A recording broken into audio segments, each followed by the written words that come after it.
نحمده ونستعينه ونستغفره ونؤمن به ونتوكل عليه ونعوذ بالله من شرور أنفسنا ومن سيئات أعمالنا من يهده الله فلا مضل له ومن يضلله فلا هادي له ونشهد أن لا إله إلا الله وحده لا شريك له ونشهد أن سيدنا وسندنا ومولانا محمدا عبده ورسوله أما بعد فأعوذ بالله من الشيطان الرجيم بسم الله الرحمن الرحيم لقد كان لكم في رسول الله أسوة حسنة صدق الله العظيم وصدق رسوله النبي الكريم ونحن ذلك من الشاهدين والشاكرين والحمد لله رب العالمين إن الله وملائكته يصلون على النبي يا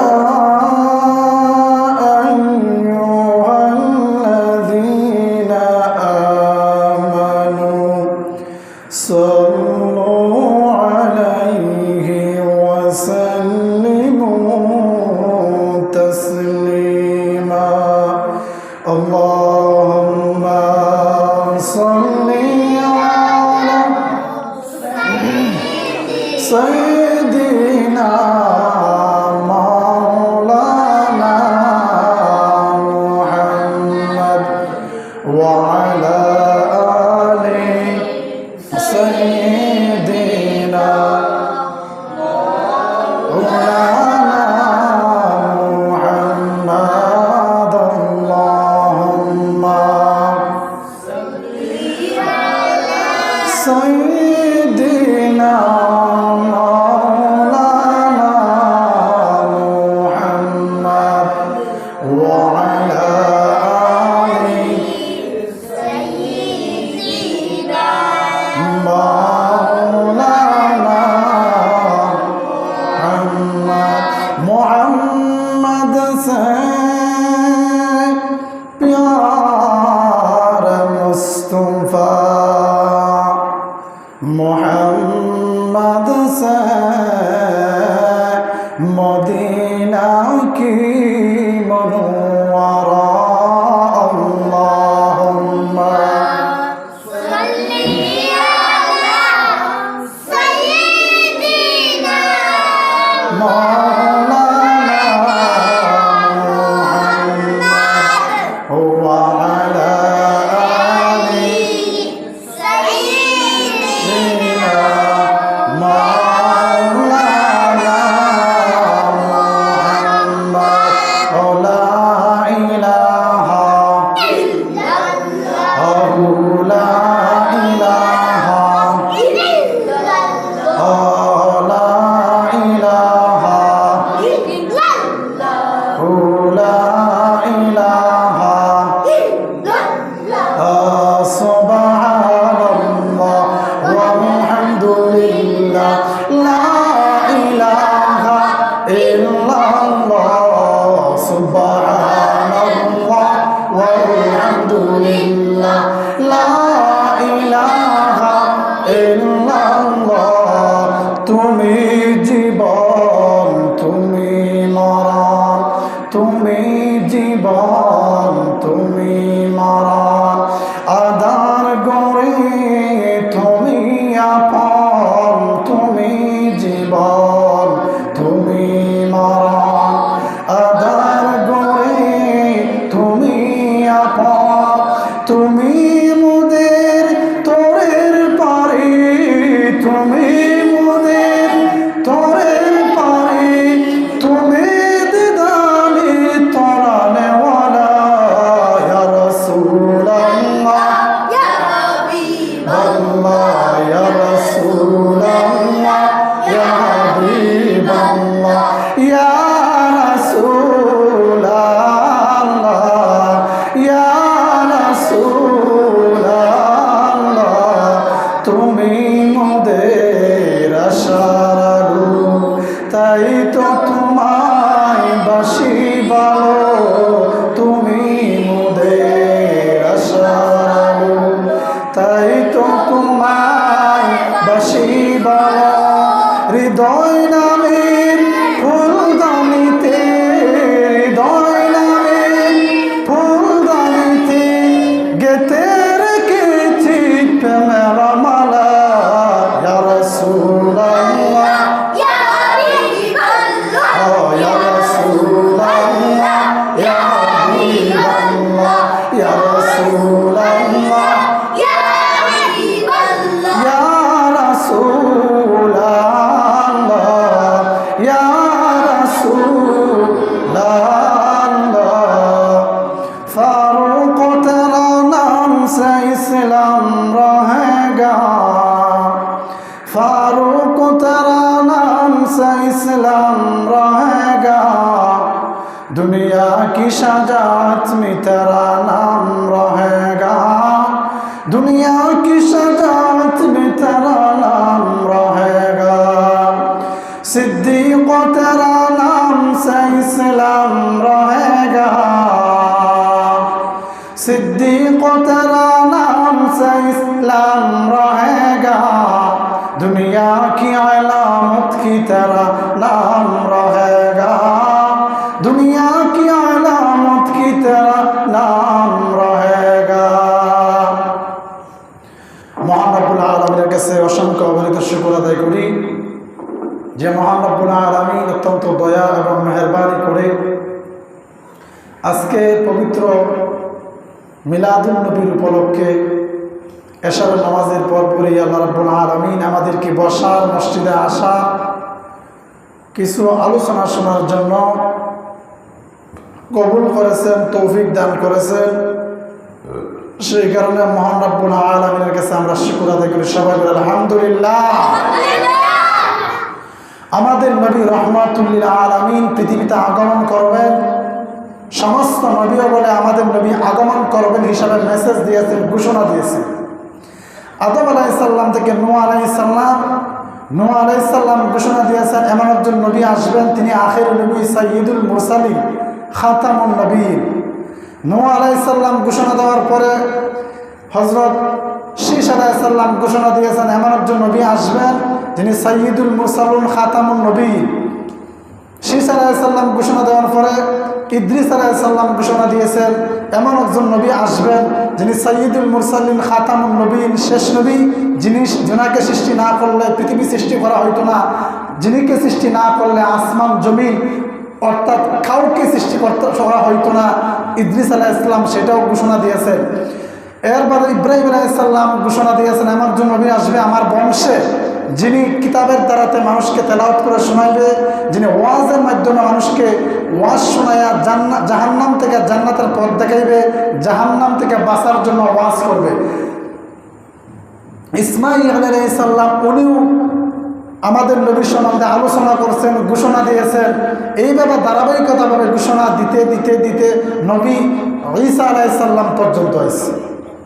ঈসা আলাইহিস সালাম যখন চলে গেলেন, আমাদের নবী যখন পৃথিবীতে আগমন করবেন, তখন দেখা গেল জাহিলিয়ার যুগ এমন একটা যুগ, অন্ধকার যুগ। আমি জুমার সময় আলোচনা করছি, যখন নবীজি আগমন করিবেন, নবীজির আগমনে প্রত্যেক কিতাব, প্রত্যেক আসমানি যত কিতাবাদি আছে সমস্ত কিতাবের ভিতরে বিশ্বনবী রহমতুল্লিল আলামিন যে আসবেন, এই কথাটা প্রত্যেক কিতাবের মধ্যে লেখা আছে। হযরত মূসা আলাইহিস সালামের কিতাবের ভিতরে লেখা আছে, মূসা আলাইহিস সালামকে আল্লাহ রাব্বুল আলামিন বলেছেন আপনার কিতাব অতদিন চলব যতদিন সাইয়্যিদুল মুরসালিন আইছেন না অতদিন চলব। ঈসা আলাইহিস সালামকে আল্লাহ বলছেন আপনার কিতাব অতদিন চলব যতদিন পর্যন্ত আমাদের নবী আমার বন্ধু আসছেন না ততদিন। মূসা আলাইহিস সালাম গেল, ঈসা আলাইহিস সালাম গেল, সমস্ত কিতাবের ভিতরে তাওরাত আর ইনজিল তাওরাত সমস্ত কিতাবের ভিতরে আল্লাহ নবীর নাম পৃষ্ঠা পৃষ্ঠা পাড়ায় পাড়ায় সূরা সূরা আল্লাহ রাব্বুল আলামিন উল্লেখ করছেন আমাদের নবী সাইয়্যিদুল মুরসালিন খাতামুন নবীন আগমন করবেন। সুবহানাল্লাহ। তাহলে আমাদের নবী আগমন করবেন সকল নবী বল জানা। এমনকি আমাদের নবীকে প্রশ্ন করা হয়েছিল ইয়া রাসূলুল্লাহ ইয়া হাবিবাল্লাহ আপনি কখন থেকে নবী? নবী বললেন কুনতু নাবিয়্যা আদম মিনাল মাই ওয়াত তিন। আদম আলাইহিস সালাম যখন ফেকের ভিতরে, খাদার ভিতরে, পানির ভিতরে, তখন থেকে আমি আল্লাহ রাব্বুল আলামিন আমাকে নবী বানিয়ে রেখেছে। সুবহানাল্লাহ। তা বোঝা গেল দুনিয়া সৃষ্টির আগে নবীর সৃষ্টি। ফাতেমা আমেনা যখন ওনার গর্ভের ভিতরে যখন সন্তান আসলো, আসার পরে দেখা গেল যে আমেনা বলেন আমার কাছে সব কিছু অলৌকিকভাবে মনে হচ্ছে, সব কিছু অলৌকিক। কিভাবে একটা মানুষ পৃথিবীতে আসার আগে মার গর্ভ যখন থাকে তখন মার কষ্ট হয়, বিভিন্ন ধরনের কষ্ট, কিন্তু আমেনা বলেন আমার কোনো কষ্ট নাই, আমার কোনো আযাব নাই, আমার কোনো ধরনের কোনো ওজন নাই। দেখা গেল আমেনা ডাক দিয়া বলেন আমি যখন রাস্তা দিয়া পা করে হাঁটি, অত্যন্ত মরুভূমির ভিতরে পাথরের ভিতরে যখন হাঁটা অবস্থায় যখন দেখা গেল পাথরগুলো শক্ত থাকার কথা, কিন্তু না মোহাম্মদ আমার পেটের ভিতরে আসার কারণে পাথরগুলো দেখা গেল পা দেওয়ার সাথে সাথে তুলার মতো নরম হয়ে যায়। শুধু তাই না, আমেনা বলেন আমার মোহাম্মদ যখন আমার পেটের ভিতরে আসলো, এ দুনিয়ার মানুষ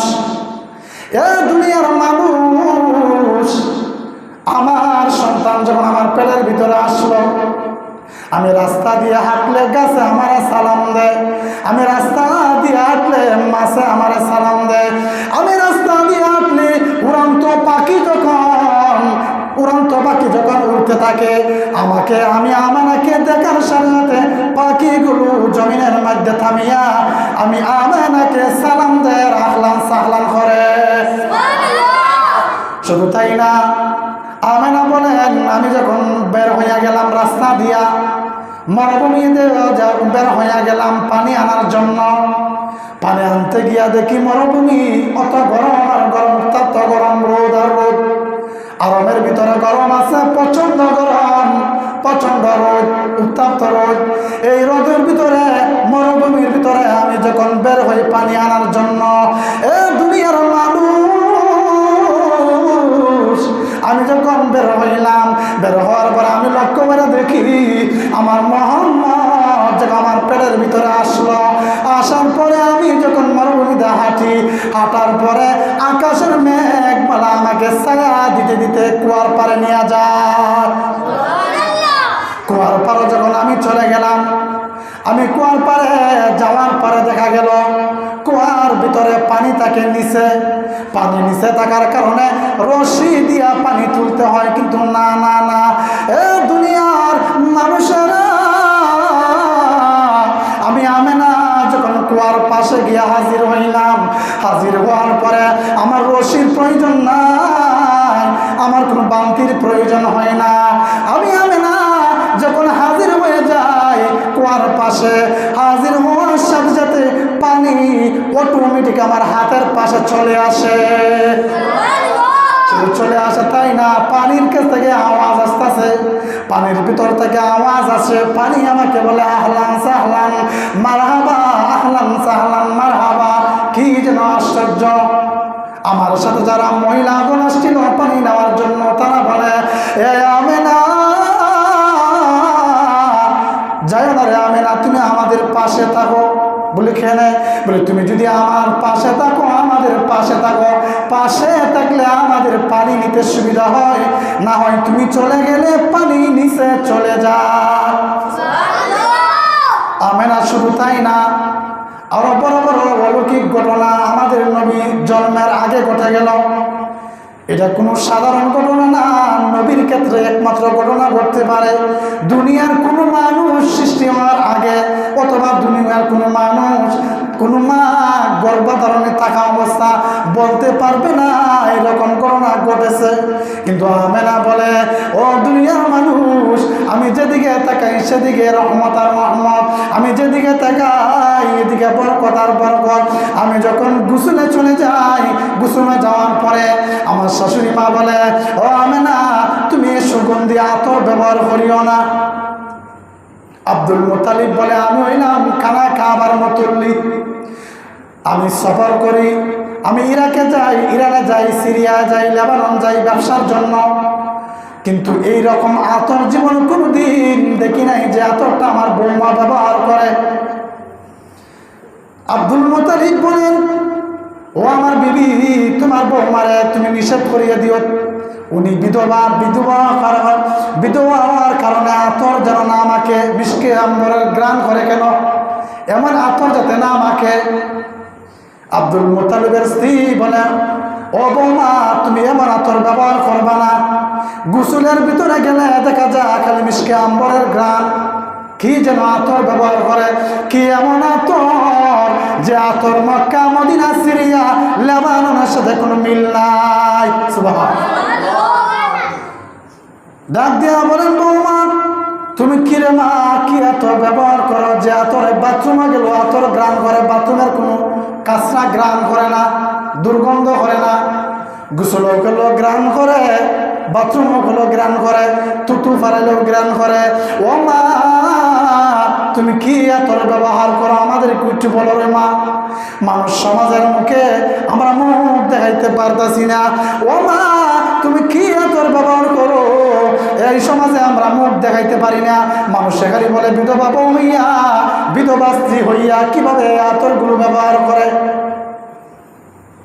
আব্দুল মুত্তালিবের স্ত্রী জিজ্ঞাসা করলো, বৌমা কি আতর ব্যবহার করো? এমনি আমেনা ডাক দিয়া বলেন, ও আমার মা, আমি কোনো সুগন্ধি আতর ব্যবহার করি না বৌমা, আমার আতরটা হচ্ছে এই সন্তান, যে সন্তান পেটের ভিতরে আসার কারণে আমার পেশাব পায়খানা তুতু পর্যন্ত মিশকে আম্বরের গ্রান হয়ে গেছে। আমরা সন্তান জন্ম দিলে, সন্তান জন্ম আইবার আগে কোনো মা বোনের এরকম আসেনি পায়খানা মিশকে আম্বরের গ্রান করে? হ্যাঁ, পেশাব কইতে পারবে না কেউ যে পেশাব এমন পেশাব, যত সুন্দর মহিলাও, যত সুন্দর রূপসী রুমণী হয় না কেন, একবারে যদি চামড়া যদি দেখা যায়, যে আড্ডি গুটি দেখা যায়, রক দেখা যায়, অত সুন্দর, মানে 10 জনের মধ্যে একজন মহিলা অত সুন্দর, কিন্তু অত সুন্দর হওয়া সত্ত্বেও পেশাব কি তার মেশকা আমরের গান করবো, পায়খানা ঘুরে গেলে ও দুর্গন্ধ, দুর্গন্ধ না, পেশাবও দুর্গন্ধ, পায়খানাও কিতা দুর্গন্ধ। এই দুর্গন্ধ একমাত্র আল্লাহ নবী রহমাতুল্লিল আলামিন ছাড়া বাকি যত পৃথিবীতে মানুষ আছে সব মানুষের এই কিতা ও দুর্গন্ধ, সন্তান যতই ফেটে আপনার হলে। আমেনা বলেন আমার পেশাব পায়খানা সব সুগন্ধ হয়ে গেছে। নবীজি যখন পৃথিবীতে আগমন করলেন, আগমন করার সাথে সাথে আমেনা ডাক দিয়া বলেন আমার ঘরের ভিতরে কোনো কুফা নাই, বাতি নাই, কোনো বাতি নাই, কোনো আলো নাই। এমন এক সময় আল্লাহ নবী রহমাতুল্লিল আলামিন আগমন করলেন। আমি কি দিয়ে আমার সন্তানকে আমি খুলে নিব? আমার সন্তানকে আমি কি দিয়ে দেখব? আমার আলো নাই, কোনো বাতি নাই, কোনো ধূপ নাই, কোনো কুফি নাই, হারকেল নাই, আমি কি দিয়ে আমার সন্তানকে দেখব? ও দুনিয়ার মানুষ, আমার মুহাম্মদ যখন পৃথিবীতে আগমন করল, আগমন করার সাথে সাথে মনে হলো আকাশের চন্দ্র যেমন আমার ঘরের ভিতরে ঢুকে পড়েছে, আমার ঘরটা আলোয় আলোকিত হয়ে গেছে, এত সুন্দর আলো। দুনিয়ার মানুষ, কোন মানুষ যদি জন্মগ্রহণ করে, জন্মগ্রহণ করার সময় দেখা যায় আমরা ধূপ জ্বালাই, গন্ধ হইতো না, দুর্গন্ধ হইতো না দেখিয়া ধূপ জ্বালায়, আতর দেয় অথবা গোলাপ জল ছিটাইয়া দেয়। কিন্তু আমরা বলেন দুনিয়ার মানুষ, আমার মুহাম্মদ যখন জন্মগ্রহণ করেছে, জন্মগ্রহণ করার সাথে সাথে আমি তাকে দেখি আমার ঘরটা মনে হয় কে যেন মিশকে আম্বরের গান দিয়া সুগত করে ফেলেছে। দুনিয়ার মানুষ দেখুন, কোন সন্তান যদি জন্মগ্রহণ করে, জন্মগ্রহণ করার আগে, জন্মগ্রহণ করার পরে দেখা গেল তার গোসল করানি লাগে, সাবান দিয়া অথবা শ্যাম্পু দিয়া ভালোভাবে গোসল করানি লাগে। কিন্তু না না না না না না, আমার মুহাম্মদ যখন পৃথিবীতে আগমন করলো, মনে হয় কে যেন গোসল গাসুল করাইয়া পাক পবিত্র করাইয়া দুনিয়াত পাঠাইয়া দিছে। ও দুনিয়ার মানুষ, শুধু তাই না, আরো ভালোভাবে শুনে করে, আমার মুহাম্মদ যখন দুনিয়াতে আগমন করে, সাধারণত কোনো মানুষ যদি দুনিয়াতে আসে, আসার পরে তার নাভি কাটতে হয়, নাভি কাটতে তার পাক পবিত্র করতে হয়। দুনিয়ার মানুষ, আমার মুহাম্মদ দুনিয়ার আসার পরে নাভি কাটতে হয় না। মনে হয় দুনিয়াতে আসার পরে দেখা গেল আমার মুহাম্মদের নাভির দিকে আমি তাকাইয়া দেখি কে যেন নাভিরে কাটিয়া সেলাই করিয়া সুন্দরভাবে নাভি কাটিয়া দিয়া দুনিয়ার ভিতরে পাঠাইয়া দিল। দুনিয়ার মানুষ, শুধু তাই না, সন্তান যদি পৃথিবীতে আগমন করে, আগমন করার পরে মুসলমানি দিতে হয়, মুসলমানি করতে হয়। না মুসলমানি দিন না আপনারা, মুসলমানি বুঝছেন নি, কতনা কতনা করা লাগে। যে কোনো ছেলে, আরব দেশে ছেলে হোক মেয়ে হোক কতনা করা লাগে, আরব দেশে এটা আছে, ছেলে হোক মেয়ে হোক মুসলমানি করা লাগে। বাংলাদেশে এটা নাই, এটা তো বাংলাদেশে তো ধরলেন যে ফেসবুক দেখতে দেখতে না ফাঁকনা হয়ে গেছে, এটা কতনা লাগে না, কতনা ছাড়াই চলে। দেখা গেল আমেনা ডাক দিয়া বলেন দুনিয়ার মানুষেরা, আমি তাকাইয়া দেখি সাধারণত কোনো মানুষ যদি পৃথিবীতে আগমন করে মুসলমানি করানি লাগে। কিন্তু না না না না, আমার সন্তান মুহাম্মদ যখন দুনিয়াতে আগমন করল, আমি তাকে দেখি কে যেন মুসলমানি করাইয়া সুন্দরভাবে বেন্টিস দিয়া এই দুনিয়াতে পাঠাইয়া দিয়েছে। এই অবস্থা দেখার পরে আমার সন্তান যখন দুনিয়াতে আগমন করলো, এত সুন্দর সন্তান জীবনে কোনোদিন আমি দেখি নাই। এই সন্তানরে দাসীর কাছে দিয়া বললেন আমার সন্তানরে আঁকড়িয়া ধরবা, আমার সন্তানরে আঁকড়িয়া ধরবা। অত সুন্দর সন্তান, আমার সন্তানরে আঁকড়িয়া ধরবা, জিন ভূতে নিতে পারে। এমনি দাসী বলেন আমেনা, তুমি বলার আগে আগে সন্তানটা আমার কাছ থেকে নাই হয়ে গেছে। কি কো? আমেনা বলে কি হইল? অত সুন্দর সন্তান নাই হয়ে গেল কেন? মনে হয় কোনো জিন্নাতে নিয়ে গেছে, মনে হয় কোনো দেহ দানবে নিয়ে গেছে। আমেনা কান্নায় জড়িত হয়ে গেল, কান্নার বানাইছে। এমনিভাবে গাইবি আওয়াজ হয়, এ আমেনা কান্নার কোনো কারণ নাই, আমেনা কান্না করবেন না। আমার নবী উনি হলেন আমার রহমাতুল আলামিন সাইয়্যিদুল মুরসালিন, আমার বন্ধু দুনিয়াতে আসার আগে দুনিয়ার 18,000 মখলুকে আদম থেকে নবী ঈসা পর্যন্ত সমস্ত নবী রাসূল সমস্ত মখলুকগুলো আমি আল্লাহ রাব্বুল আলামিনের কাছে দরখাস্ত জানাইছে দেখার জন্য। এ আমেনা তোমার সন্তানকে জিন্নাতে নেই নাই, তোমার সন্তানকে বুতে নেই নাই, তোমার সন্তানকে 18,000 মখলুক এবং 2,24,000 পয়গাম্বরকে দেখানোর জন্য আমি রব্বুল আলামিন আসমান এবং জমিন ভ্রমণ করাইতেছি। নবীরে দেখাশোনা করবার দা সমস্ত মখলুক যাতে নবীকে চিনতে পারে, এই কারণে নবীরে আল্লাহ রাব্বুল আলামিন সাপ বিচ্ছু হরিণ বরিণ যা কিছু আছে সমস্ত আল্লাহ রাব্বুল আলামিন নবীজিরে দেখাইছে। সুবহানাল্লাহ। এই কারণে নবী হরিণেরও নবী গরুরও নবী, মানুষেরও নবী, জিন্নাতেরও নবী, যত পশু পঙ্খী আসমান জমিন চন্দ্র সূর্য জমিন সবার নবী লোকে আমাদের নবী।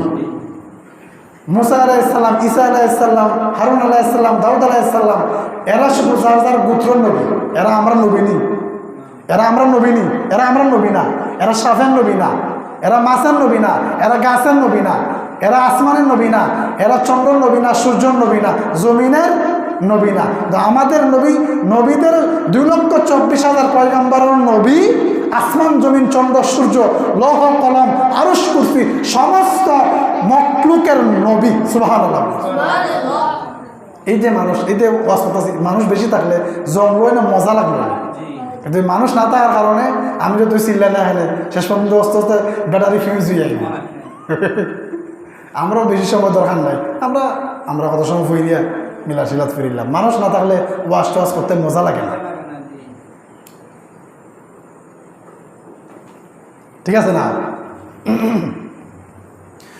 এমনি দেখা গেল আমেনা তাকায় দেখে এত সুন্দর সন্তান। আমেনা বলে দুনিয়ার জমিনে আল্লাহ আমাকে সৃষ্টি করেছে, দুনিয়ার জমিনে সৃষ্টি থেকে এই পর্যন্ত আমি জীবনে কোনোদিন এত সুন্দর সন্তান দেখি নাই। মা হালেমা আসলো, হালেমা বলে ও আমেনা তুমি মক্কার ভিতরে থাকো, তুমি সন্তান হই থেকে দেখবা। ও হালেমা, ও আমেনা ভালোভাবে জেনে রাখো আমি মক্কা মদিনা তায়েব ভ্রমণ করি, আমি বাচ্চা কাচ্চা সমস্ত বিদেশি বাচ্চা কাচ্চা সমস্ত বড় লোকের বাচ্চা কাচ্চা সমস্ত বাচ্চা কাচ্চা আমি লালন পালন করি।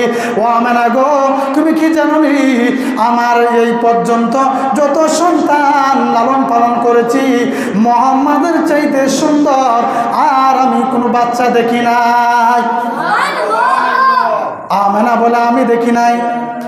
মা হালেমা বলে আমি অত সুন্দর বাচ্চা আমি দেখি নাই। কত সময় পরে আসছে আব্দুল মুতালিব দাদা বলে ও আমেনা, ও হালেমা তোমরা বলছো দেখো নাই, তোমরা শুধু মক্কা মদিনা তায়েব দেখেছো বাচ্চা কাচ্চা, কিন্তু আমি আব্দুল মুতালিব আমি ইরাকে যাই, ইরানে যাই, সিরিয়া যাই, লেবানন যাই ব্যবসা করার জন্য। শত শত লাখ লাখ মানুষের সাথে আমার দেখা, শুধু শুধু বাচ্চার সাথে আমার দেখা হয়। ও আমেনা, ও হালেমা ভালোভাবে জানা রাখো কোটি কোটি বাচ্চা দেখার পরেও মুহাম্মাদের চাইতে সুন্দর আমি আর কোনোদিন এত সুন্দর বাচ্চা আসমানের নিচে জমিনের উপরে আমি দেখি নাই। জিবরাইল আলাইহিস সালাম বলেন, জিবরাইল আলাইহিস সালাম বলেন ও হালেমা, ও আমেনা তোমরা শুধু মক্কার ভিতরে, ও হালেমা তোমরা শুধু মদিনার ভিতরে তায়েবের ভিতরে, ও আব্দুল মুতালিব তুমি শুধু দুনিয়ার ভিতরে বলতেছো দেখো নাই, কিন্তু আমি জিবরাইল আলাইহিস সালামের আল্লাহ রাব্বুল আলামিন 600 নূরের পাকা দিয়েছে। একটা পাকা যদি টান দেই এক টানের লগে সিদরাতুল মুনতাহার, আরেকটার লগে দুনিয়ার এক মাথা থেকে আর এক প্রান্ত পর্যন্ত আমি দেখতে পারি, জান্নাত জাহান্নাম মুহূর্তের ভিতরে আমি দেখতে পারি। ও আমেনা, ও হালেমা জান্নাত দেখেছি, জাহান্নাম দেখেছি, দুজক দেখেছি, বেহেশত দেখেছি, দুনিয়া দেখেছি, সাত আসমান দেখেছি, সাত জমিন দেখেছি। সাত আসমানের ভিতরে, সাত জমিনের ভিতরে মুহাম্মাদের চাইতে এত সুন্দর, অত সুন্দর রূপসী, অত সুন্দর রূপসী, অত সুন্দর মানুষ আমি জিব্রাইল জীবনে কোনোদিন দেখি নাই। মুহাম্মাদের চাইতে সুন্দর, অত সুন্দর জীবনে কোনোদিন আমি ফেরেশতার ভিতরেও দেখি নাই। সাত আসমানের উপরেও আমি ভ্রমণ করেছি, সাত জমিনের নিচেও আমি ভ্রমণ করেছি। এত সুন্দর মানুষ আমি জীবনে কোনোদিন দেখি নাই। এত সুন্দর মানুষ জীবনে কোনোদিন তা এই ফুলান একটু না। জিব্রাইল বলেন আমি দেখি নাই, আমেনা বলেন আমি দেখি নাই, হালেমা বলেন এত সুন্দর মানুষ আমি দেখি নাই, আব্দুল মুত্তালিব বলে আমি জীবনে কোনোদিন দেখি নাই। আল্লাহ রাব্বুল আলামিন বলেন ও জিব্রাইল জান্নাত জাহান্নাম ভ্রমণ করছো, সাত আসমান সাত জমিন ভ্রমণ করছো, এমন কিছু জায়গা আছে যে তুমি ভ্রমণ করতে পারো নাই। ও জিব্রাইল তুমি বলো দেখো নাই, ও আমেনা তুমি বলো দেখো নাই, ও হালেমা তুমি বলো দেখো নাই, ও আব্দুল মুত্তালিব তুমি বলো দেখো নাই। কিন্তু ভালোভাবে জেনে রাখো ও হালেমা, ও আমেনা, ও জিব্রাইল, ও আব্দুল মুত্তালিব, আমি আসমানের নিচে জমিনের উপরে, আসমানের উপরে জমিনের নিচে আমি মুহাম্মাদের চাইতে সুন্দর এই পৃথিবীর জমিন আর কোন মখলুক সৃষ্টি করি নাই। আমি সৃষ্টি করি নাই, তোমরা দেখবা ওই থেকে সৃষ্টি করলে না দেখতা। এই কারণে শাহ আব্দুল আজিজ মুহাদ্দিস দেহলভী রহমাতুল্লাহ আলাইহি বলেন আল্লাহ রাব্বুল আলামিন সুন্দরে 100 ভাগ করেছেন, সুন্দরকে সৃষ্টি করে 100 ভাগ করেছেন। 100 ভাগ করে আল্লাহ 99 ভাগ রেখে দিয়েছেন। 99 ভাগের মধ্যে আবার এক ভাগরে আরো 2 ভাগ করছেন। এই 2 ভাগরে আধা ভাগরে দিচ্ছেন ইউসুফ আলাইহিস সালাম রে, বাকি 1 ভাগ সমস্ত মাখলুকরে আল্লাহ রাব্বুল আলামিন দান করেছেন। সৌন্দর্য এই ফুলাই সৌন্দর্যের আল্লাহ রাব্বুল আলামিন 100 ভাগ করছেন সৃষ্টি করিয়া। 100 ভাগ করার পরে 99 ভাগ আল্লাহ নিজে রাখছে। এক ভাগরে আবার 2 ভাগ করছে, আধা ভাগ করিয়া। ও আধা ভাগরে দিছে ইউসুফ আলাইহিস সালাম রে, বাকি 1 ভাগরে একবার আসমানের উপরে জমিনের নিচে মানুষ সহ সমস্ত মখলুককে আল্লাহ সৌন্দর্য দান করছে। অতটুকু সৌন্দর্য পাইয়াই আমরা ফেসবুকের সুন্দর দেখিয়াই আমরা একবার বালিশে তোলার ঘুম লাগে না রে, কি দেখলাম মাঠেই না। ফেসবুকও দেখিয়াই আর বালিশের নিচে ঘুমাইলে আর ঘুম লাগে না, কি দেখলাম আধাখান সুন্দর দেখিয়ে। আর বাকি 99 ভাগ কার কাছে? আল্লাহ রাব্বুল আলামিনের রাখছে। তাহলে আল্লাহ রাব্বুল আলামিন বলেন এত সুন্দর আমার মুহাম্মাদের চাইতে এত সুন্দর মানুষ আমি সৃষ্টি করি নাই। আল্লাহ নবী রাহমাতুল লিল আলামিন যখন সৃষ্টি হয়ে গেলেন, জমিনের মধ্যে যখন আগমন করলেন, আব্দুল মুত্তালিব বলেন আমি যখন কানায় কাবার সামনে গিয়ে যখন আমি কাজ করতেছিলাম, এমনি দেখা গেল কানায় কাবার ভিতরে দেওয়াল থেকে আওয়াজ আসতেছে। কানায় কাবার দেওয়ালে বলে এ দুনিয়ার মানুষেরা, এই মুহূর্তে আল্লাহ নবী রাহমাতুল লিল আলামিন আগমন হয়ে গেছে, যার মাধ্যমে আল্লাহ রাব্বুল আলামিন এই দুনিয়ার জমিনও আল্লাহ রাব্বুল আলামিনের গোলামি প্রতিষ্ঠা করে দিবে। সুবহানাল্লাহ। আল্লাহ নবী রাহমাতুল লিল আলামিন দুনিয়াতে আগমন করার পরে যখন মা 4 বছর সময় মারা গেল, মা মারা গেছে 4 বছর, 4 থেকে 6 বছর যেতে মা মারা গেছে। মা যখন মারা গেল, দাদা আব্দুল মুত্তালিবের কাছে আল্লাহ নবী রাহমাতুল লিল আলামিন লালিত পালিত হইতে যখন 8 বছর নবীজির বয়স হইল, 8 বছর বয়স হওয়ার পরে দেখা গেল দাদাও মারা গেল। দাদা মারা যাওয়ার পরে এই নবীজির দায়িত্ব নিল চাচা আবু তালিব নবীজিরা লালন পালন করতেন। হ্যাঁ, যা কিছু যাবতীয় খরচপাতি সব কিছু আবু তালিব দিলেন। ব্যবসা বাণিজ্যের জন্য সিরিয়া যাইতেন। সিরিয়া যাওয়ার পরে একসময় দেখা গেল সিরিয়াতে একজন ইহুদি পণ্ডিত আছেন। এই পণ্ডিতে নবীজিরে দেখলো, দেখার পরে বলল যে তোমার নাম কি? বলে আমার নাম মোহাম্মদ। তোমার আব্বার নাম কি? আব্দুল্লাহ। দেখার সাথে সাথে বললো যে এই যে ছেলে, এই ছেলে তো ভবিষ্যৎ নবী। আবু তালেবরা বললো, আবু তালেব যদি বাঁচতে চাও এই ছেলেরে নিয়ে সিরিয়া যাইবে না ব্যবসার জন্য। বলে কেন? এই ছেলেকে নিয়ে যদি তোমরা সিরিয়া যাও তাহলে ইহুদি বলে এই ছেলেরা হত্যা করবে। কেন ইহুদি বলে চায় যে তাদের নবী শ্রেষ্ঠ নবীও, তারা চায় না যে আখেরি নবী মোহাম্মদ সাল্লাল্লাহু সাল্লাম, এখানে তারা হত্যা করবে। সুতরাং এই ছেলেরা লইয়া সিরিয়া যাইবে না। আবু তালেব কি করলো? নবীজিরে লইয়া ফিরে আবার মক্কায় চলে আসে। মক্কায় আসার পরে দেখা গেল নবীজি এমন থাকলেন, ব্যবসা বাণিজ্য নবীজি খুব দক্ষ হইলেন। চাচার সাথে ব্যবসা বাণিজ্য করতে করতে তখন দক্ষ হইয়া নবীজির বয়স যখন 25 হইল তখন নবীজি খাদিজারে বিবাহ করলেন। খাদিজাও নবীজি চলাফেরা আখলাক দেখিয়া, উঠা বসা দেখিয়া, মক্কার সমস্ত মানুষগুলো নবীজির উঠা বসা চলাফেরা দেখিয়া সমস্ত মক্কাবাসীরা বলল যে আব্দুল্লাহর ছেলে মোহাম্মদ, তার মতো ভালো মানুষ আর এই জমি আসমানের নিচে জমিনের উপরে নাই।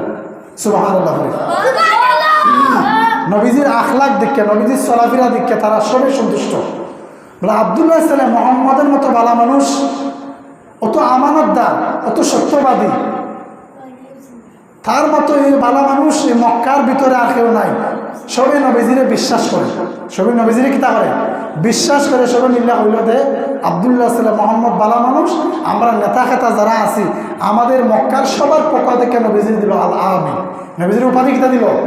আল আমিন। নবীজির উপাধি কিতা দিছে? কথা বোঝা যায় না স্পিকারে। নবীজির উপাধি কি দিছে? আল আমিন। জুড়ে নবীজির উপাধি কিতা?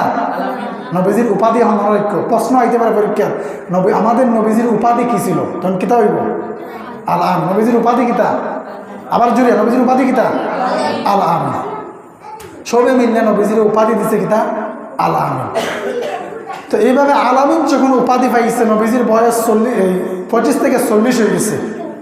40 হওয়ার পরে সবের কাছে গ্রহণযোগ্যতা পাইছে যে আল্লাহর নবী মোহাম্মদ একজন বিশ্বস্ত মানুষ, মোহাম্মদের মতো ভালো মানুষ এই জমিনও নাই।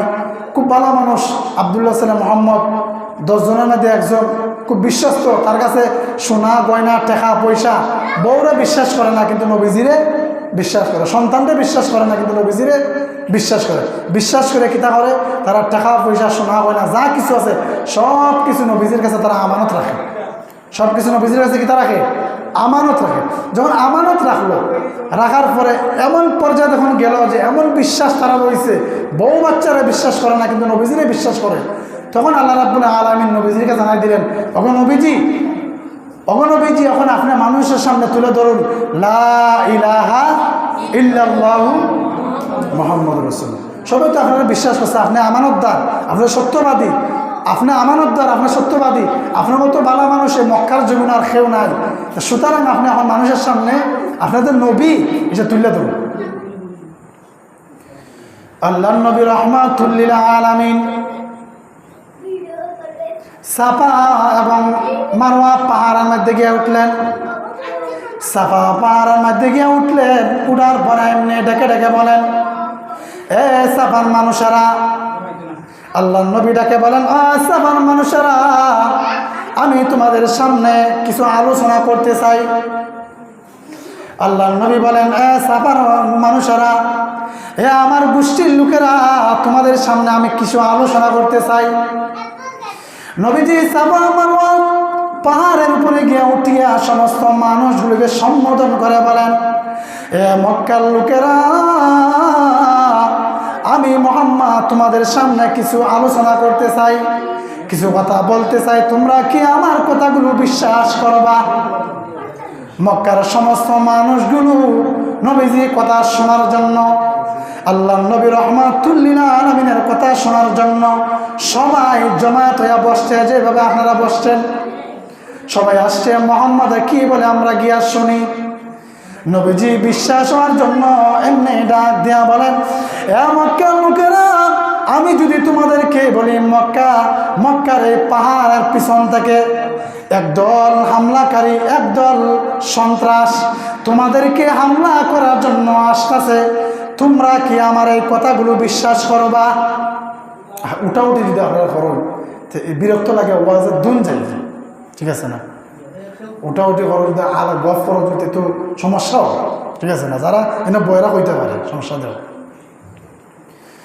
আল্লাহ নবী বলেন, আমি তোমাদের সামনে যদি বলি মক্কার পিছন থেকে পাহাড়ের পিছন থেকে একদল হামলাকারী আসতেছে, তোমরা কি আমার এই কথাগুলো বিশ্বাস করবা? মক্কার সমস্ত কাফের বেঈমানরা একবারতে বলো অবশ্যই অবশ্যই আমরা বিশ্বাস করব। আল্লাহ নবী বলেন, ও মক্কার লোকেরা, ও আমার গোষ্ঠীর লোকেরা, ও মক্কার বাসী, কেন বিশ্বাস করবো? আমি জানতে চাই কি এমন আমি বিশ্বাস অর্জন করেছি। মক্কার সমস্ত লোকগুলো আল্লাহ নবীকে ডেকে বলে, ও মুহাম্মদ, দুইটা কারণে আমরা তোমার কথা বিশ্বাস করব। কয়টা কারণে ভাই? জুড়ে বলেন কয়টা? আরো জুড়ে গুণমান তো কয়টা? আরো জুড়ে, আরো জুড়ে। আল্লাহ নবীরে তারা বলল দুইটা কারণে, দুইটা কারণে আমরা বিশ্বাস করব। নবী বলেন কি কি দুইটা কারণ? বলি এক নম্বর কারণ হইল, ও মুহাম্মদ, এক নম্বর কারণ তোমার সাথে আমরা 1 থেকে 40 বছর উঠা বসা করেছি, তোমার সাথে আমরা লেনদেন করেছি, তোমার সাথে আমরা ব্যবসা বাণিজ্য করেছি। ও মুহাম্মদ, জীবনে কোনোদিন শুনি নাই মিথ্যা কথা বলতে, জীবনে কোনোদিন শুনি নাই আমানতের খেয়ানত করতে, জীবনে কোনোদিন মানুষের হক মেরে তুমি কারো নাই। এই কারণে আমরা মক্কা সমস্ত মানুষগুলো তোমার কথা বিশ্বাস করব। 2 নম্বর কারণ হইল, ও মুহাম্মদ, 2 নম্বর কারণ আমরা বিশ্বাস করব, একদল হামলাকারী আমাদেরকে আক্রমণ করবো, আমরা কেন বিশ্বাস করব? 2 নম্বর কারণ, তুমি হইলা পাহাড়ের চূড়ার উপরে, পাহাড়ের চূড়ার উপরে থাকার কারণে যিনি উপরে থাকেন তিনি সামনে দেখেন পিছনেও দেখেন, ঠিক কিনা? কিন্তু আমরা নিচে থাকার কারণে আমরা পিছন দেখি না, এই কারণে বিশ্বাস করব। আল্লাহ নবী এমনি ডাক দিয়া বলেন, এ মক্কার লোকেরা, তোমরা বলেছ আমি জীবনে কোনোদিন মিথ্যা কথা বলি নাই, জীবনে কোনোদিন আমানতের খেয়ানত করি নাই, জীবনে কোনোদিন তোমাদের হক মাইরা খাই নাই। আজও তোমাদের সামনে আমি মিথ্যা কথা বলবো না, আজও তোমাদের সামনে আমি কোনোদিন মিথ্যা কথা বলবো না। আজকেও তোমাদের সামনে যা বলবো সত্য কথা বলবো। তোমরা আমার গোষ্ঠীর লোক, তোমরা আমার দেশের লোক, তোমাদের সাথে আমি মিথ্যা কথা বলতে পারি না। আজকেও তোমাদের সামনে সত্য কথা বলবো। আজকে তোমরা সকলেই পরে নাও আমার সাথে, লা ইলাহা ইল্লাল্লাহু মুহাম্মাদুর রাসূলুল্লাহ। তোমাদের সাথে মিথ্যা কথা বলবো না, আজকেও তোমাদের সাথে সত্য কথা বলবো। এক আল্লাহর ইবাদত করুন, আল্লাহ ছাড়া আর কোনো মাবুদ নাই। আমি নবী হিসাবে গ্রহণ করো আর আমাকে নবী হিসাবে তোমরা মানো। আমি যেমন মিথ্যা কথা বলি নাই, আজও তোমাদের সামনে মিথ্যা কথা বলবো না। তোমরা বলেছো 2 নম্বর কারণ, তোমরা বলেছো পাহাড়ের চূড়া থাকার কারণে আমি সামনেও দেখি পিছনেও দেখি। ও আমার মক্কার লোকেরা, ভালোভাবে জেনে রাখো, আমি নবী হওয়ার কারণে আমি দুনিয়াও দেখি আখিরাতও দেখি। আল্লাহ নবী যখন দাওয়াত দিলেন, দাওয়াত দেওয়ার পরে সমস্ত মক্কার লোকেরা এলোমেলো শুরু হয়ে গেল। তাদের ভিতরে আতঙ্ক সৃষ্টি হয়ে গেছে, না না না না না, মুহাম্মদকে আর মানা যায় না, আর সহ্য করা যায় না। ও মুহাম্মদ, অত সময় তোমার কথা আমরা শুনছিলাম, তুমি আমাদের বাপ দাদার ধর্মের বিরুদ্ধে, আমাদের মূর্তির বিরুদ্ধে, আমাদের ধর্মের বিরুদ্ধে তুমি অপপ্রচার করো, আমাদের ধর্মের বিরুদ্ধে কথা বলো এক আল্লাহর ইবাদত করার জন্য। না না না, 360 জন ইবাদত করি, 360 জনের মূর্তির ইবাদত করি। কেউ কেউ আছে আবার হিন্দু ধর্মে যারা আছে, এরা হইল 33 কোটির ইবাদত করে। এক আল্লাহ কিভাবে সমাধান করবে? না না, মানা যায় না। ও মুহাম্মদ, তোমার কথা আমরা মানতে পারি না। এমনি আল্লাহ নবীকে মারার জন্য আবু লাহাব লাভ দিয়ে দাঁড়ায় গেছে পাথর নিয়া। যে আবু লাহাবকে আল্লাহ রাব্বুল আলামিন দন দিয়েছিল, যে আবু লাহাবকে আল্লাহ রাব্বুল আলামিন মাল দিয়েছে, আওলাদ দিয়েছে। সে আবুল আহাব আল্লাহ নবীকে মারার জন্য পাথর নিয়ে সামনে গিয়া বলে, ও মুহাম্মদ, তোমার আল্লাহ তাআলা মানি না, তুমি কি আলিহাদা জামাতানা, তুমি কি এজন্য আমাদেরকে একত্র করেছো? ও মুহাম্মদ, তাব্বাত লাকা ইয়া মুহাম্মদ, ও মুহাম্মদ তুমি ধ্বংস হয়ে যাও। আল্লাহ নবীকে ধ্বংস হওয়ার জন্য বলা, আল্লাহ নবীকে যখন বলল ধ্বংস হওয়ার জন্য, সাথে সাথে আল্লাহ রাব্বুল আলামিন বলেন, না না না না, আমার নবী ধ্বংস হবে না। তাব্বাত ইয়াদা আবি লাহাব, আমার নবী ধ্বংস হবে না, ধ্বংস হয়ে যাবে আবু লাহাবের দুনো হাত। তাব্বাত ইয়াদা আবি লাহাব ওয়া তাব, না আমার নবী ধ্বংস হবে না, আবু লাহাব ধ্বংস হবে। শুধু তাই না, আল্লাহ বলেন, মা আগনা আনহু মালুহু ওয়া মা কাসাব সায়াসলা নারান যাতা লাহাবি ওয়া ইমরাতুহু। শুধু আবু লাহাব ধ্বংস হবে না, মা আগনা আনহু মালুহু ওয়া মা কাসাব, আবু লাহাব এবং আবু লাহাবের ধন এবং সম্পদ, আওলাদ, এমনকি হাম্মালাতাল হাবাব, আবু লাহাবের স্ত্রী সহ অতি শীঘ্রই জাহান্নামে আগুনে জ্বলবে। আল্লাহ রাব্বুল আলামিন আবু লাহাবের বিরুদ্ধে আয়াত নাজিল করলেন, সূরা নাহাব নাজিল করলেন। নাজিল কইরা আবু লাহাবের বিরুদ্ধে দাঁত ভাঙ্গা আল্লাহ জবাব দিলেন। জবাব দেওয়ার পরে আল্লাহ বলেন, মা আগনা আনহু মালুহু ওয়া মা কাসাব। শুধু আবু লাহাব ধ্বংস হবে না, আবু লাহাবের ধন সম্পদ, আওলাদ ধ্বংস হবে। হাম্মালাতাল হাতাব, হাতাবুনাত বহন করনেওয়ালা, ওনার স্ত্রীর কথা বোঝানো হয়েছে। স্ত্রীর কথা এখানে বলা হয়েছে, মুফাসসিরিনে কেরাম বলেন স্ত্রীর কথা বলা হয়েছে এই কারণে যে স্ত্রী, দেখা গেল নবীজি যখন ইমানের দাওয়াত দেওয়া শুরু করলেন, স্ত্রী কিটা করে, ও নবীজি যে রাস্তা দিয়ে হাঁটতো, এই রাস্তার মধ্যে খাটা বিছাই দিত।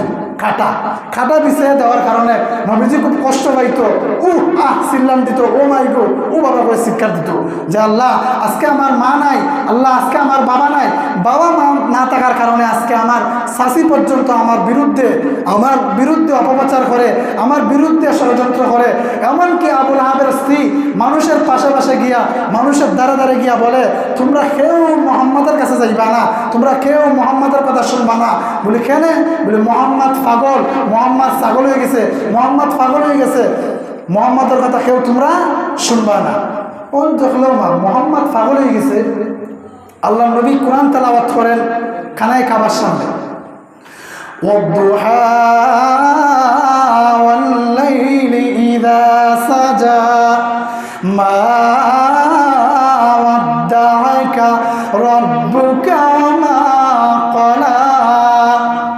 আবু লাহাবের স্ত্রী উম্মে জামিল মানুষের দ্বারে গিয়া অপপ্রচার করে, মুহাম্মদ পাগল হয়ে গেছে, মুহাম্মদের কথা তোমরা শুনবা না। এইভাবে যখন অপপ্রচার করে, মক্কার বড় বড় লোকেরা বলে, মুহাম্মদ যদি পাগল হয়ে থাকে তাহলে বেটি মানুষ কেন ঘোষণা দেয়?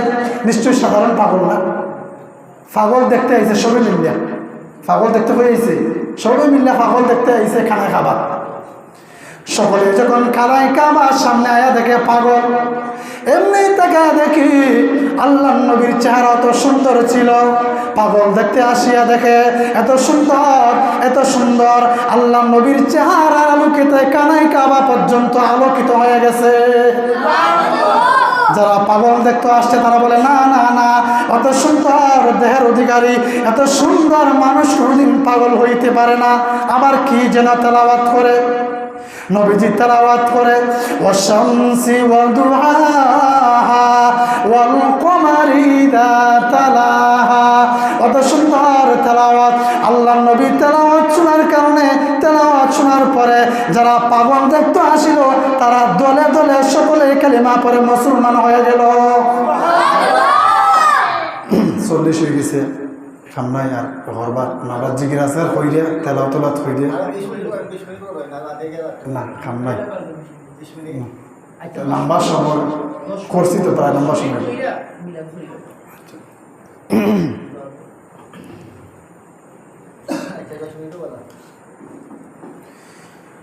আল্লাহ নবী যখন অপপ্রচার করে, উম্মে জামিল আবু লাহাবের স্ত্রী যখন অপপ্রচার করে, অপপ্রচার করতে করতে যখন মানুষগুলো দেখা গেল না, অপপ্রচার শুনে নাই, নবীজির চেহারা মুবারক দেখে দলে দলে মানুষ মুসলমান হওয়া শুরু হয়ে গেছে।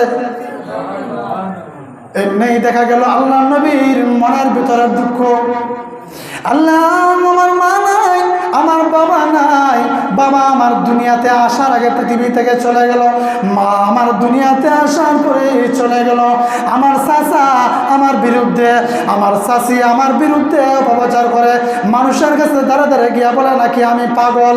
এমনি আল্লাহ রাব্বুল আলামিন বলেন, ওগো নবীজি মন ঘাবড়াবার কোনো প্রয়োজন নাই, মানুষের মনকে আমি আল্লাহ রাব্বুল আলামিন এমনভাবে ডাইভার্ট করে দেব, আপনার কালাম শুনে শুনে, কালামুল্লাহ কোরআন শরীফের তেলাওয়াত শুনে শুনে দলে দলে মানুষ আপনার হাতে হাত রেখে কালিমা পড়ে মুসলমান হয়ে যাবে। দেখা গেল আল্লাহ নবী তেলাওয়াত শুনে শুনে শুনে মানুষগুলো মুসলমান হওয়া শুরু হয়ে গেছে। সবে কিতা নবীর তেলাওয়াত শুনে, নবীর কণ্ঠের তেলাওয়াত বুঝাইতো কত সুন্দর তেলাওয়াত। সাধারণত আমরা দেশের তেলাওয়াতে এই তাকরিম তেলাওয়াত করে, নাজমুস সাকিবে তেলাওয়াত করে, কত সুন্দর লাগে, বোঝা যায় ও মাত্র তেলাওয়াত নাজিল। আর নবীজির মুখের তেলাওয়াত বুঝাইতো, যার কাছে কোরআন নাজিল হয়েছে, যার কাছে স্বয়ং কোরআন নাজিল হয়েছে, তার তেলাওয়াত বুঝাইতো কত সুন্দর তেলাওয়াত। নবীজি যখন তেলাওয়াত করে, কাফের বেঈমান যারা আছে এরা সকলে জিন ধরে শুনে, আবার বিরোধিতা করে, কয় মোহাম্মদ পাগল হয়ে গেছে, ছাগল হয়ে গেছে, মোহাম্মদ কবি হয়ে গেছে। কিন্তু তেলাওয়াত যখন করে পাগল কয় সারাদিন, যখন তেলাওয়াত করে বিকালে তখন আবার সবেই তেলাওয়াতে শুনে। নবীজি তেলাওয়াত করেন, ওয়াশ-শামসি ওয়া দুহাহা ওয়াল কমারি ইযা তালাহা ওয়ান নাহারি ইযা জাল্লাহা। কোরআন শরীফের তেলাওয়াত এমন সুন্দর, না কবিতা, না গল্প, না কোনো পাঠ, আল্লাহ ছন্দে ছন্দে কালামুল্লাহরে নাজিল করেছে।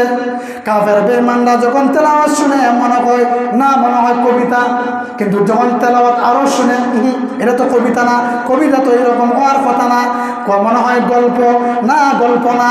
যখন নবীজি আরো তেলাওয়াত করে ইয়াসিন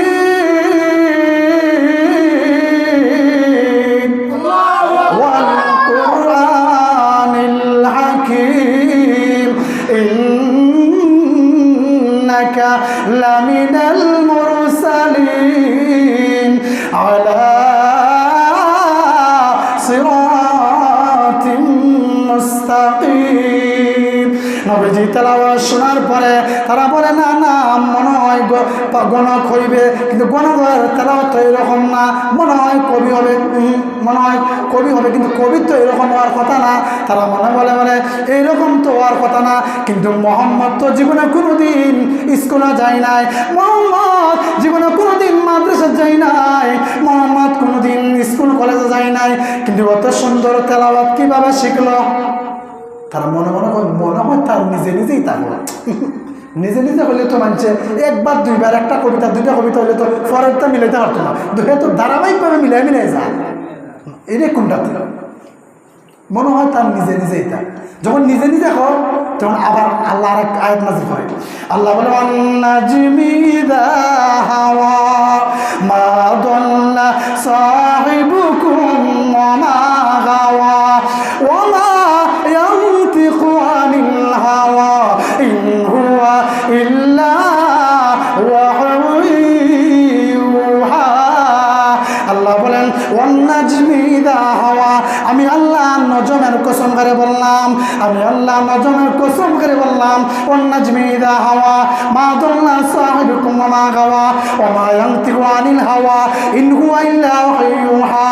আল্লাহ রাব্বুল আলামিন নজমের কসম খায়া বলে না না না, আমার নবীর পক্ষ থেকে কোনো কথা না, ইন হুয়া ইল্লা ওয়াহয়ুন ইউহা।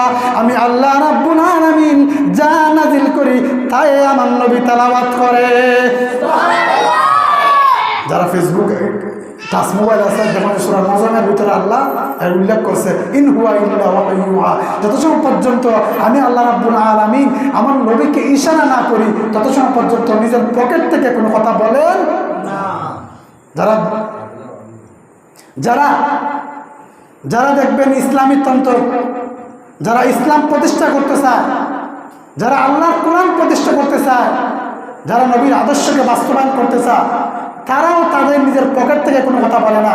তারা আল্লাহ, কোরআন এবং নবীর হাদিসের আলো থেকেই তারা এই বাংলাদেশের ইসলামে হুকুমত কায়েম করতে চায়, ঠিক কিনা?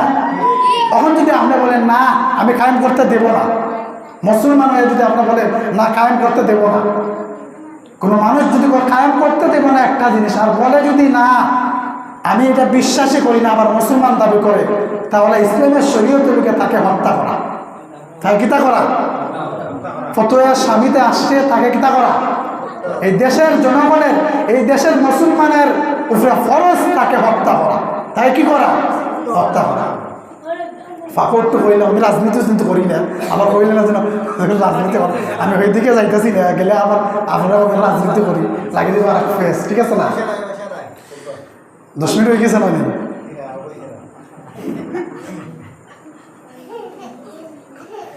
তখন তারা আল্লাহর নবীকে বলল, তার সব কিছু দেখা গেল না, মানুষ তো দলে দলে মুসলমান হয়, কিন্তু মানুষ তো ফিরানি যায় না, খালি মুসলমান হইতে আছে।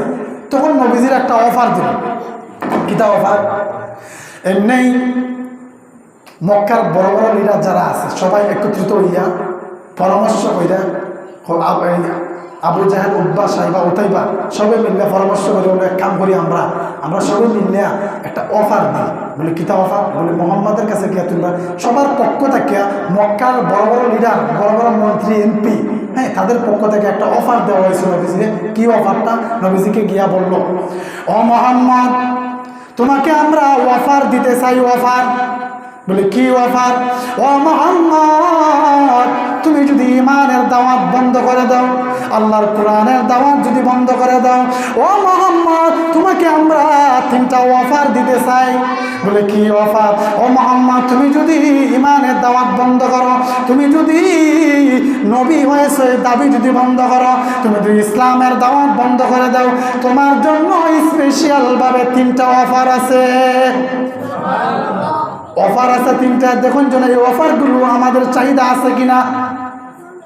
1 নম্বর অফার, ও মুহাম্মদ, তুমি যদি ইমানের দাওয়াত বন্ধ করো, ও মুহাম্মদ, তুমি যদি কোরআনের দাওয়াত বন্ধ করে দাও, 1 নম্বর অফার হইল, ও মুহাম্মদ, তোমাকে আমরা সকলে মিল্লা, তোমাকে আমরা বড় কইরা একটা স্পেশাল ভাবে বাড়ি দেওয়া হবে। 1 নম্বর অফারের নাম কি? জুড়ে বলেন, বাড়ি দেওয়া হবে। বাড়ির চাহিদা আসেনি আমরা, আছে না নেই? আল্লাহ, বাড়ি পাইতাম বিদেশ যাওয়া লাগে, লন্ডন আমেরিকা যাওয়া লাগে, বাড়ি পাইতাম, বাড়ি না পাইলে তো আবার হইতো না। 1 নম্বর অফার, ও মুহাম্মদ, তোমাকে আমরা অফার দিলাম বাড়ি। 2 নম্বর অফার, ও মুহাম্মদ, তুমি যদি দাওয়াতের দাওয়াত বন্ধ করে দাও, ইসলামের দাওয়াত যদি বন্ধ করে দাও, কলিমার দাওয়াত যদি বন্ধ করে দাও, আল্লাহর কোরআনের তেলাওয়াত যদি বন্ধ করে দাও, ও মুহাম্মদ, এই মক্কার ভিতরে সুন্দরী রূপসী তোমাকে আমরা একজন নারী দেওয়া হবে। কি দেওয়া হবে? নারী দেওয়া হবে। আসেনি নারীর চাহিদা? আছে না? বাকি দেওয়া হবে। যুবক যারা আছে না, নারীর চাহিদা নাই? হ্যাঁ, কি অফার দিচ্ছে? 1 নম্বর কিতা? বাড়ি। 2 নম্বর নারী। 2 নম্বর নারী দেওয়া হবে। তুমি যদি ইমানের দাওয়াত বন্ধ করে দাও, তোমাকে নারী দেওয়া হবে। 3 নম্বর হইল, ও মুহাম্মদ, তুমি যদি তোমার ইমানের দাওয়াত বন্ধ করে দাও, 3 নম্বর অফার হইল, তোমাকে ভালোভাবে আমরা সকলে মিলে স্পেশাল ভাবে গাড়ি দেওয়া হবে। তোমার গাড়ি দিব, বাড়ি দিব, নারী দিব। গাড়ি কেনে? নারী লইয়া চক্কর দিতে হইবা না, মোটরসাইকেল লইয়া চক্কর দিতে, মার্কেটে যেতে হইব। এই কারণে তোমার কিতা দিব? গাড়ি দিব, বাড়ি দিব, নারী দিব। আল্লাহ নবীর এই অফার যখন দিল, অফার দেওয়ার পরে আল্লাহ নবী বলেন, এ বেঈমান কাফেররা, এ মক্কার লোকেরা, তোমরা আমাকে বলেছো বাড়ি দিবা, তোমরা আমাকে বলেছো গাড়ি দিবা, তোমরা আমাকে বলেছো নারী দিবা। বাড়ি না, শুধু গাড়ি না, শুধু নারী না, এমনকি তোমরা যদি এক হাতে চন্দ্র আর এক হাতে আমি মুহাম্মাদের হাতে যদি সূর্য রাখে দাও, তথাপি আমি একটা মুহূর্তের জন্য কোরআনের দাওয়াত, ইসলামের দাওয়াতটা থেকে 1 ইঞ্চি পরিমাণ পিছপা হব না। আমি 1 ইঞ্চি পরিমাণ কিতা করবো না, কোরআনের দাওয়াত থেকে পিছপা হব না। যে আল্লাহ রাব্বুল আলামিন আমাদেরকে কোরআনের আলো আলোকিত হওয়ার তৌফিক দান করে, সবাই বলি আমিন। হয়েছে তো? আমার মিলাদ ফরিলাই